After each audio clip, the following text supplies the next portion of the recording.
Hey everyone from Las Vegas, I've got this update regarding the Raiders stadium situation in Oakland with the Lott Group.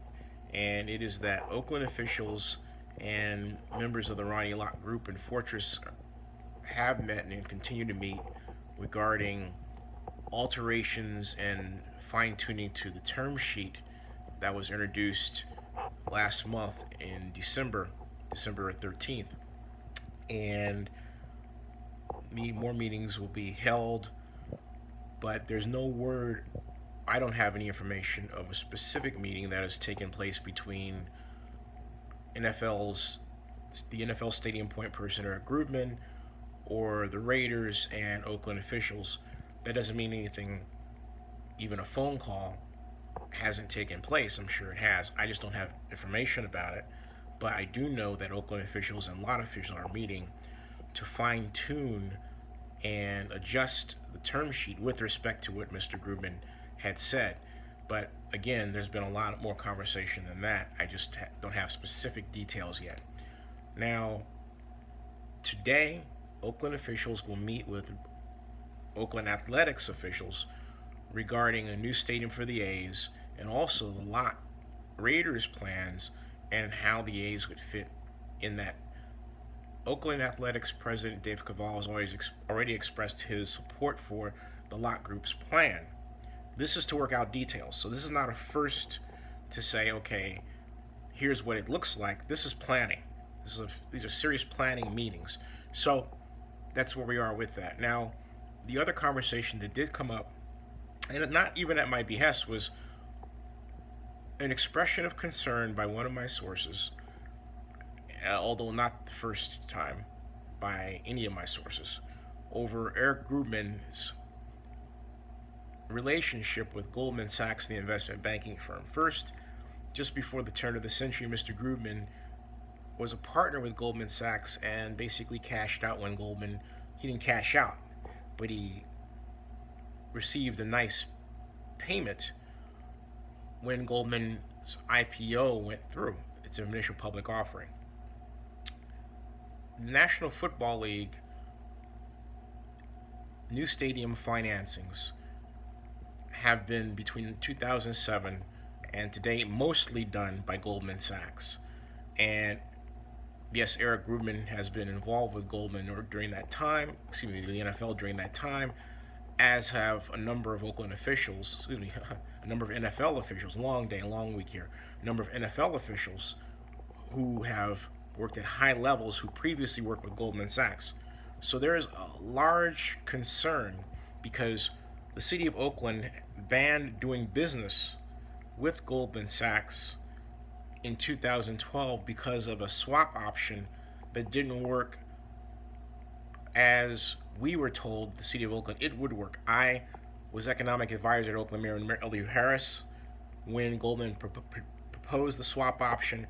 We did not support it. The mayor of Oakland did not support it. My boss, the city council, voted to do it over him, and it cost us money rather than giving us the money that Goldman said we would make. We tried to get out of the deal. Goldman asked us to pay to get out of it, $15 million. And so the city banned Goldman from doing any business with them. And that was 2012. So now here we are today, and Goldman Sachs is and has been heavily involved in the financial planning for the Las Vegas NFL Stadium. And if this were to be approved by the NFL, it would result in Goldman getting the largest fee for handling a public financing for an NFL stadium in history. Not just NFL history, but sports history, because the subsidy is $750 million. So the question is the NFL steering business toward Goldman Sachs? Is this right? And they would like some resolution to a gigantic problem. And it really is, folks, a gigantic problem. Anyone in business, I don't have to tell you what this looks like. So that's where we are with that. Now, as far as Las Vegas, I've said it before. I'm here for CES. I've talked to a number of Las Vegas residents while I'm here, even though a lot of my coverage has been tech, which is fun. But Las Vegas residents basically expressed to me they can't afford the games. They're going to try to go to one, but they can't afford them. The other idea is that they're very excited about the prospect of the Raiders coming here, but they think that Oakland's going to pull out some stadium plan and that the Raiders won't move. They also express that basically an idea. Now I have to go back to my notes because there's one thing I want to make sure that comes through here. Oh, and they said basically that many of them are fans. Oh, yeah. Basically, I've already said it. Many of them are fans of other teams, like the Saints, for example, but they will at least try to go to one game. I've already said that. And I'm going to add to that a concern about hotel price gouging. As a friend of mine, Karen Thomas, a public relations person here, pointed out on Facebook, about half the media here are not here because of hotel price gouging. There are hotels, the average daily cost is $30, that are going for $400 a night. So you look at a schedule, you'll see it goes for $30 this night, and the next night during the CES period, it jumps to $400. I'm not kidding you. A lot of the media half has stayed home, according to Ms. Thomas. So apply that to the Raiders situation. You know, a lot of people who are involved in the stadium planning have said, well, we're counting on tourism. Okay, so let's say that the hotel prices are jacked up because you've got a 60,000 person Raider game all over the weekend.